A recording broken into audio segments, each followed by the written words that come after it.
From Bullet to Brain, the flash fiction autobiography of Samuel Kelly. Life doesn't come with a filter, and neither does this story. From Bullet to Brain is a raw, unflinching journey through the life of Samuel Kelly, told in the sharp, staccato bursts of flash fiction. These stories are not polished or prettied up. They are jagged, violent, and unapologetically real. From the innocence of a baby's first cry to the deafening roar of a gunshot, this series captures the chaos, heartbreak, and fleeting moments of beauty in a life shaped by struggle. Each piece, whether a 6-word gut punch or a sudden fiction saga, peels back the layers of memory, exposing the wounds, the scars, and the truths that refuse to be silenced. This is not just a story. It's survival. It's pain. It's resilience. It's Samuel Kelly, unedited and unrelenting. Titles like The Baby, The Bullet, The Gun, and Here Comes the Nigger set the tone for a narrative that doesn't shy away from the uncomfortable or the ugly. These are stories that demand to be heard, stories that will leave you breathless, haunted, and maybe even changed. Welcome to From Bullet to Brain. Brace yourself. Welcome to Ellis Beetle Magazine. For all you eco-conscious shoppers out there, this one's for you. From nappy backpacks, reusable canvas bags to eco-friendly wooden bento boxes, Puka Bug is where sustainability meets style. These aren't just products. They're a statement.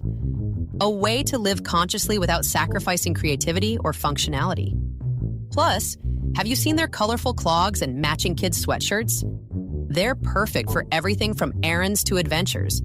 Puka Bug, created for little bugs and the little happy bug in you. Visit BeetleGo.com to view the Puka Bug product line exclusively at BeetleGo. That's beetle-go.com. BeetleGo, get up and go.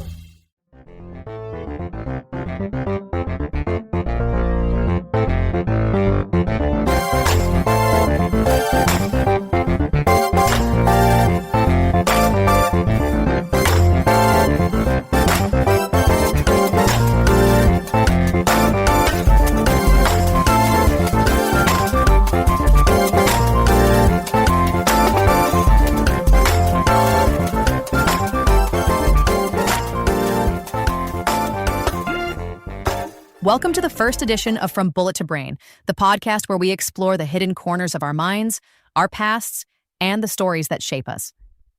Today, we're diving into a topic that's as raw as it is complex: religious trauma. Specifically, the scars left behind by the fear of the rapture, the weight of tithes, and the suffocating grip of spiritual manipulation. What happens when faith becomes a weapon? When the promise of salvation is wielded like a threat? When the very people meant to guide you to the light instead cast shadows over your soul? In this episode, we'll unpack the chaos of growing up in environments where tithes weren't just offerings, they were tests of loyalty, where the fear of eternal damnation loomed large and the lines between faith, control, and survival blurred. Through the lens of Samuel Kelly's personal stories, like the ones you're about to hear, we'll explore the anger, the rebellion, and the quiet resilience that emerges in the face of spiritual oppression. So grab a seat, take a deep breath, and join us as we navigate the tangled web of faith, fear, and freedom. This is From Bullet to Brain, GoNNa Get Dat Boy. Let's begin. For many, the first encounter with religious pressure isn't a theological debate. It's a feeling. It's the knot in your stomach when the collection plate comes around, or the quiet terror inspired by a sermon on the end times. It often starts in childhood when you're just trying to make sense of the world. The prayers of a child can reveal so much about the environment they're in. They bargain, they plead, they try to understand a transactional God. Let's listen to this memory of a childhood prayer, a negotiation with the divine. Tithes, Chapter 1. Sammy, get to work. You got to works for the Lord, then pay your tithes so God will bless you. You got to pay them tithes. What are tithes? I asked. Tithes is every dollar you make. You give God 10%, but if you give 15, he will bless tenfold. so I thought about it as I played and pretended to be a monster killer in the backyard. Why does God need tithes? He has a fortress with streets of gold and pearly gates. I wonder if he got it from a mine. Who did he send to get it? I guess that's why it's guarded so well. Peter, he's got a boring job. I'm down here fighting monsters. I went inside and asked, did God use a spaceship to get his gold to heaven? Laughter filled the room. What kind of spaceship would God use? They asked. Eagle 1, Space 1999. I have the toy downstairs. You're so silly. If God had a spaceship, it would be made of gold. Shalahala. Shonda, she say. He say. But God. That's stupid talk again. That God language, the tongues. Cough a demon up. My brother Demetrius comes into the room. Do you know why they call us niggers? 'Cause they know we talk to niggers like that and learn from 'em. You want to be a dumb nigger? Do you want to sing Mammy? Oh, Mammy? Tap dancing on Sunday? I said no. Then stop talking. Here we see the very beginning of the conflict, filtered through the lens of a child's logic. It starts with a simple, almost innocent question. What are tithes? The answer he receives immediately frames faith as a financial transaction. It's not about love or grace. It's about giving 10% to get a blessing, or even better, 15% for a tenfold return. It's presented like an investment strategy. But the child's mind doesn't stay there. He takes this concept and tries to square it with the world he understands, a world of imagination, monster killers, and sci-fi toys. His logic is flawless for a kid. Why does an all-powerful being with golden streets need my money? Did he mine it? How did he transport it? This isn't defiance yet. It's genuine curiosity. He's trying to make sense of a divine economy that seems illogical. The adults laugh. They dismiss his questions as silly, but his imagination is actually poking holes in the doctrine they've presented. The conversation then shifts dramatically with the entrance of his brother, Demetrius. This is where the imaginative world of a child collides with the harsh reality of social and racial consciousness. The brother's intervention is jarring. He connects the uncritical acceptance of religious dogma, the God language, the tongues, the shanda, but God, to a legacy of subjugation. He asks, do you want to be a dumb nigger? Do you want to sing Mammy? In that moment, the pressure is no longer just spiritual, it becomes cultural. The brother is arguing that this kind of blind faith is a tool of oppression, a way to keep people docile and unthinking. The final command, then stop talking, is chilling. It's an instruction to shut down curiosity, to stop asking questions not just to avoid ridicule, but to survive and maintain dignity in a world that already judges you. This single chapter lays the groundwork for how religious pressure, financial obligation, and societal identity become tangled together, creating a complex and heavy burden from a very young age. Tithes, Chapter 2. A Grade School Prayer. Dear God, I'm going to ask for some things. When I get some money, I'll pay you back in tithes. I'll give you 15%. I'll cry like the Mormons do when they testify.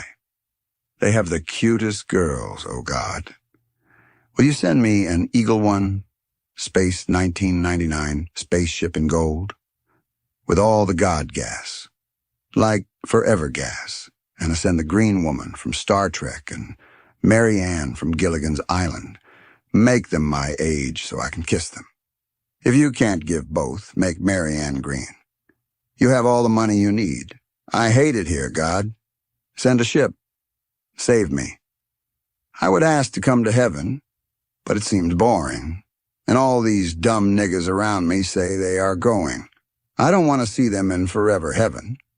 Dear God, forgive me, but I like the devil girls instead of the angel girls.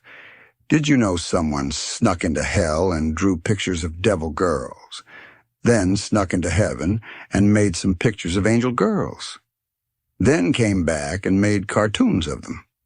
The angel girls wear sheets. They talk about boring stuff. If you have the money, why don't you buy them some clothes? But the devil girls? They do their hair and talk all cool.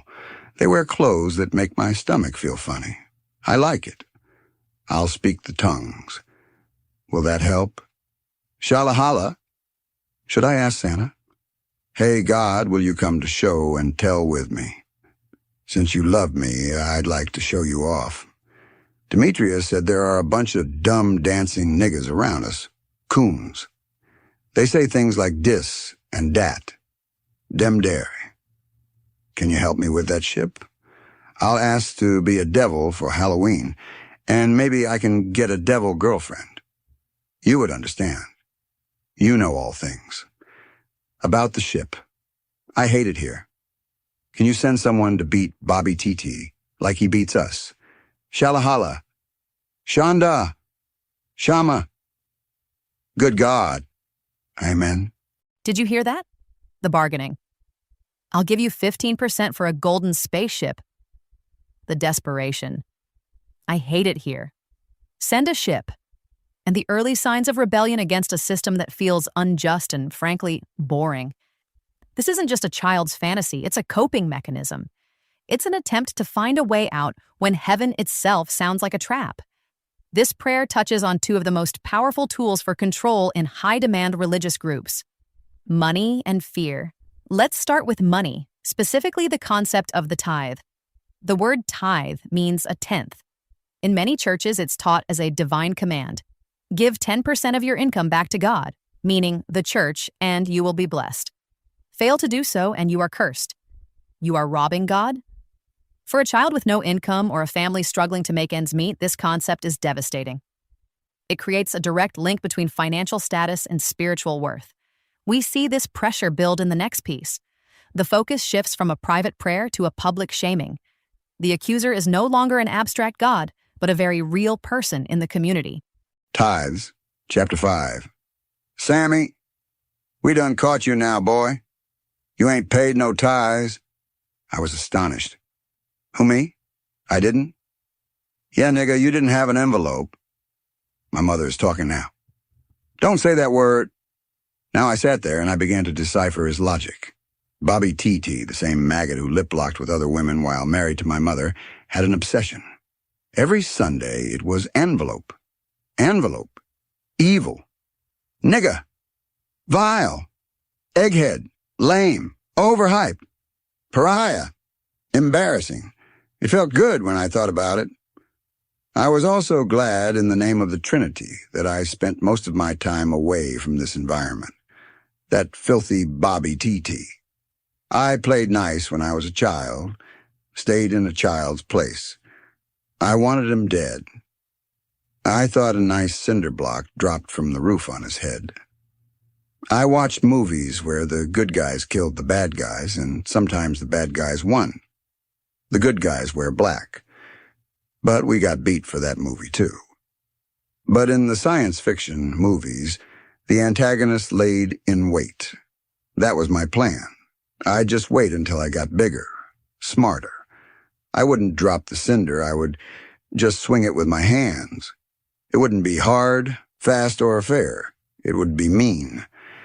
One Sunday, an old soul pulled me aside. She said, "Use your words, not your hands." I think she saw the way I looked at him behind his back. She was right. So again, back to the tithes. I pulled it all back and straightened my face. Better to keep him comfortable so he doesn't know when I'll strike. The conversation changed when someone needed to convene with my mother. When the opportunity came for his demise while he threatened to beat my brother Demetrius, I chose not to. It was hard for me remembering as he wrestled me down and held a knife to my chest. Him saying, "I wish I could kill you. Too much to lose on that monkey maggot bodysuit." So I just chose to continue to chase the melody. The humiliation is palpable. It's not about faith, it's about the envelope, a physical proof of compliance. The absence of that envelope makes him a target. Notice the internal explosion of rage, the silent litany of insults, the violent fantasies. This is what spiritual abuse does. It forces the anger inward, where it festers. When you're taught you can't fight back physically, or even verbally, your mind becomes the only battlefield you can control. the advice to use your words, not your hands, becomes a prophecy for a different kind of fight later in life. This public shaming is a tactic. It reinforces the power structure. The person with the authority to question your giving holds the power to define your worth in the community. And when you're cornered like that, survival instincts kick in. You learn to play the game. Tithes, chapter 4. The purse and the pan. Sammy, you better listen to the Lord, for he rules in the kingdom of men. Kingdom of men? I thought. Didn't they say that in Narnia, or was it Middle-earth? I saw you laugh when Bug Boy lifted your skirt. Sweet sweetbacks. Badass song. I see you. Here comes that song again. If you give unto the Lord, he will give it back to you. Who is supposed to go first? Should we roll dice? I thought to myself. He should go first. Where is the ship I prayed for? No gold ship. No green girls. According to the DAT and Dis Can't Talk niggas. And the Massas, who keep talking. If I just give unto the pan, all my wishes will come true. I wonder what they would do if I flipped pennies into the pan like I was amused at an amusement park. Stand 6 feet away and let it fly. Then I started thinking deeply in the spirit. Maybe God already gave to me. I realized at that moment that I had it wrong. He sent old dirty Chucky the Fuggy Nuggy, fart breath. He sent me the Panty Wiggler, Bobby TT, Southside Brick City. He sent me Buster the Cartwheel, Circus Monkey. He sent Dorothy Shambach. He sent me through the mitt all dirty. He gave me Mommy is a Mary. Kinky baby, I got some for you. And so many others. On the other side, I call them niggas, maggots, monkey shines, and grapers. I say what they are under their oiled snakeskin. You see, the Lord gave to me, and now I'm giving back. Now about that purse, about that pan. I sweat out my curse running that purse that got passed over to me. Yes, indeedy, I blessed it. Blessed assurance the purse was mine. I made sure of that. Sammy, did you pay your tithes, boy?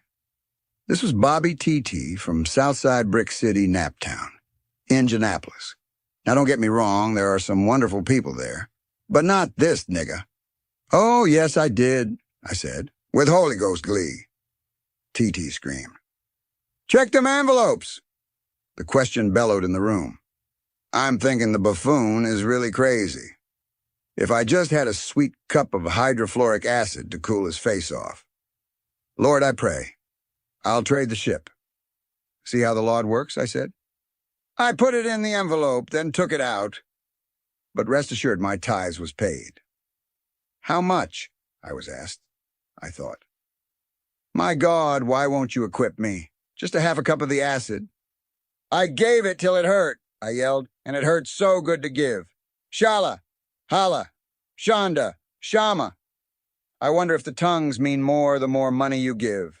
I gave it till it hurt. That line is everything. It's the perfect encapsulation of what's demanded. But here, it's flipped. It's weaponized compliance. He's performing the role they expect, the fervent, tongue-speaking believer, while internally seething, bargaining with God for a cup of acid instead of a spaceship.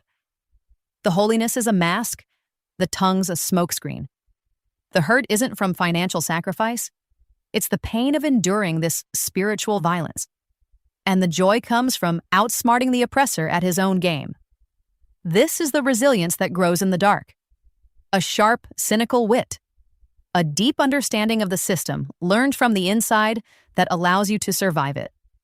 When your spirituality is policed like this, it's not a huge leap to see how it can be used to control every aspect of your life. Your thoughts, your actions, and your future. For many, the ultimate tool of fear is the doctrine of the end times. The rapture, the promise that at any moment the faithful will vanish and the rest will be left behind to suffer. We'll explore how that fear shapes a person and how the seeds of defiance we heard here can grow into a full-blown rebellion against the very idea of salvation after a short break. For all you eco-conscious shoppers out there, this one's for you.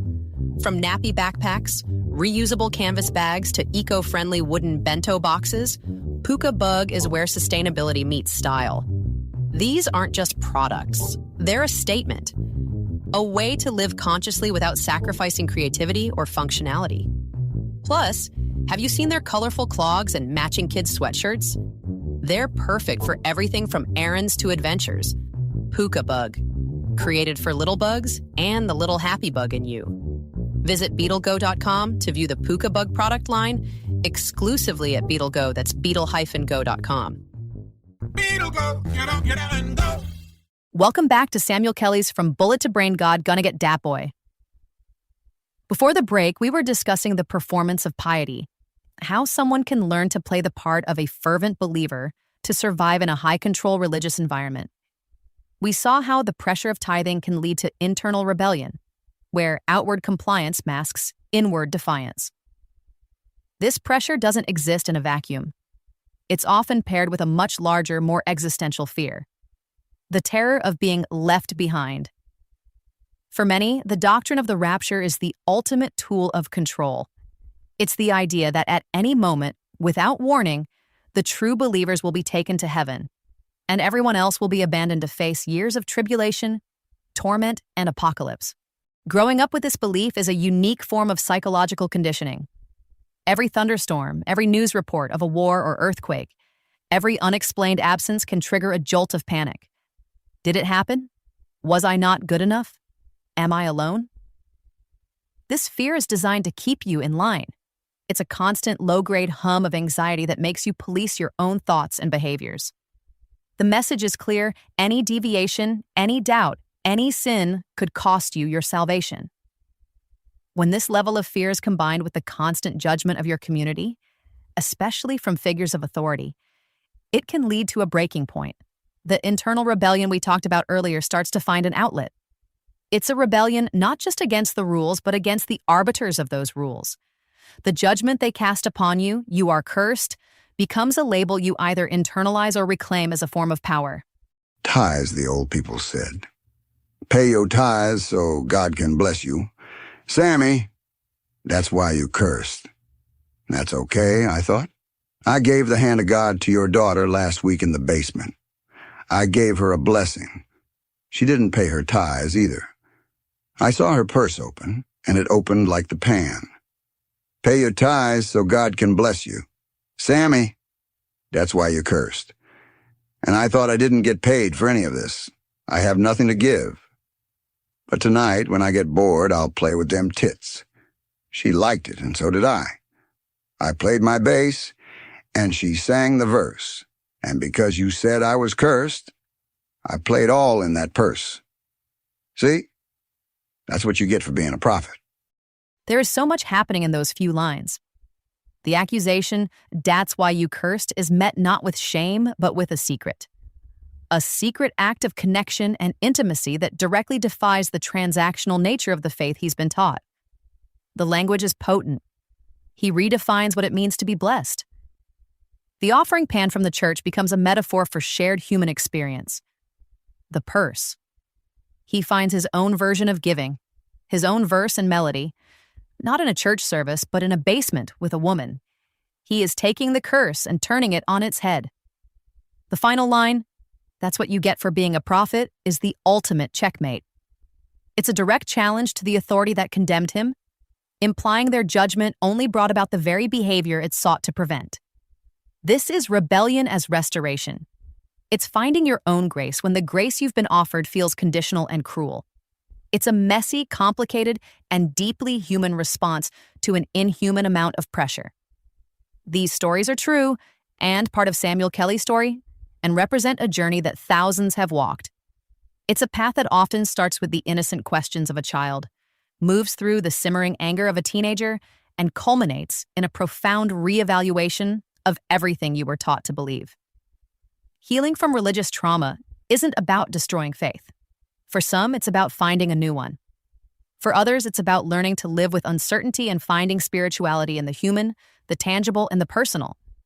It's about taking back your own mind, your own body, and your own story. It's about finding your own bass to play when the world tells you you're cursed. Thank you for joining us on From Bullet to Brain, GoNNa Get DAT Boy. The journey through these experiences is not an easy one, and if any of this resonated with you, please know you are not alone. You can find all of our episodes on our website at ellisbeetle.com/ellisbeetle magazine or wherever you get your podcasts. Follow us on social media to continue the conversation at ellisbeetle. We've reached the close of another episode from Ellis Beetle Magazine Podcast, a place where creativity, storytelling, and nostalgia come together. If these reflections spark memories or new ideas, don't forget to subscribe so you never miss an episode packed with stories that celebrate the magic of imagination. Visit ellisbeetle.com for information about projects and features straight from our creative studio. And don't forget to stop by BeetleGo.com for a curated selection of camping and outdoor-themed products, while highlighting national parks, state parks, and recreation. Stay connected with us on Instagram. Find us at Ellis Beetle and at GoBeetleGo for a regular dose of inspiration and updates. Until next time, keep embracing your creativity and honoring the stories and experiences that shape you. Thanks for listening.